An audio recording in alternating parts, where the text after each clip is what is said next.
I don't know about you, but I am always looking for some good tips to save money on food.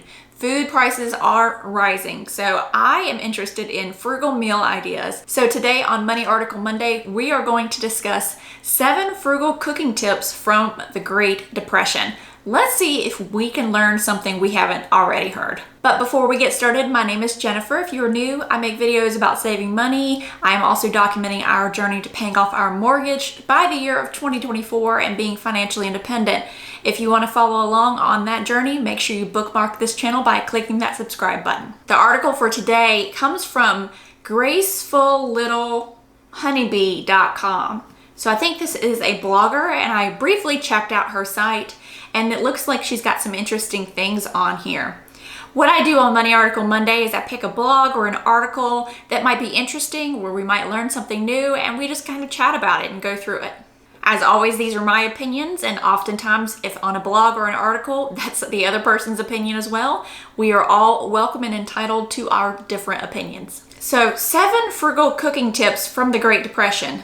Let's see what these are. I don't know about you, but I'm fascinated with cooking habits from the past, and I love hearing how things used to be. I do too. She said, especially from my grandpa who lived through the Depression. He grew up one of 9 children on an 80-acre farm in Arkansas and recalls a life full of hard work, plentiful food, and close-knit community. So she says, so I asked him several questions about his diet and eating habits. So the writer asked her grandfather a question. When I asked him if he thought food was better back then, he replied, "Oh Lord, yeah, it was straight out of the ground and fresh." I can just hear him saying that. So I asked him several questions about his diet and eating habits through the Depression and came up with a few tips for eating well during hard times. The first tip is grow your own. Growing your own food was basically the only way anyone could afford to eat during the Depression. My grandfather's family had 80 acres, so they could grow enough food to feed 11 people for a year. I think everyone should grow at least something, since it connects you to the food you eat and to the people who came before us. I love this, and we actually do have a garden. We have a 4x8 garden in our backyard, and we actually just planted some things. It's getting ready to be that season. So last year we planted pumpkins. Believe it or not, we actually had pumpkins come up, so we've done that again. And we also did, I think we did okra. I love good fried okra. So if you guys want a good fried okra recipe, I am happy to show you once we get those going. I had my husband also do yellow squash, which I just find so delicious, especially like fried yellow squash is so yummy. And I can't remember what else he planted, but we'll have to wait and see. Maybe I'll do a video tour and show you the garden area. Now, some people don't have room, or they don't own the home that they're in, or they don't have a backyard area, but I've even seen where people get those hanging tomato plants. So even if you can do just something little, or growing some herbs in your front window, try that. It's just interesting to watch and to see something that you've planted grow into something that you can eat. The second tip is eat from the wild. The writer says, my grandpa recalls eating a lot of greens, herbs, and fruit and meat from the wild. I'm sure a significant part of his diet came from foraging, and I think it's a great skill to have today. He said that they ate a lot of rabbit and squirrel, and when I asked him about deer, he said people didn't hunt them much. I'm sure they had more to choose from in the way of wild food during the Depression, but you can still find edible wild food if you know where to look, and hunting is still a great way to get fresh meat. Well, I don't eat meat. I used to, but I became a vegetarian about 1.5 years ago. And, I don't know. The foraging thing, as far as like going out and picking berries and things, I'm not sure I would be the smartest person to pick berries. I would end up picking one that would poison myself, I'm sure. The third tip she mentions is barter with neighbors. My grandpa didn't mention bartering during the Depression, but I imagine it went on a lot back then. If one family kept chickens and one had a dairy cow, then it would only make sense to trade. I think bartering is a skill that should be revived today. Well, I think absolutely it should, but I don't know how it could when most people don't, a lot of people don't grow their own stuff, or, You know, I think probably farmers still do it in rural parts of America where, you know, somebody does have extra eggs from chickens or extra milk from cows.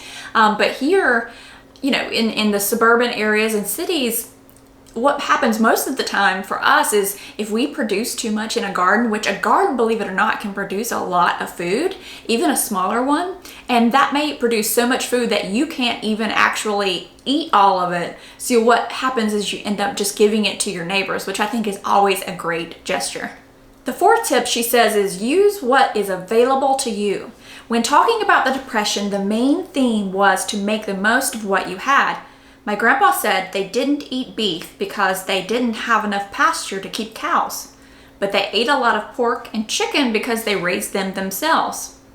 While I'm glad that we have options in our diet today, I sometimes wish that things were more limited because it would help me to simplify, be creative, and appreciate food more. I want to ask you guys if you would be interested in me doing a series on where I cook food that was from the Great Depression. So going on and finding recipes and trying them out. I've got one that I can actually start out with and see if you guys like it. But drop me a line down below in the comments. If that's something you'd be interested in, I would be happy to add that into the weekly round of videos. The fifth tip is let nothing go to waste.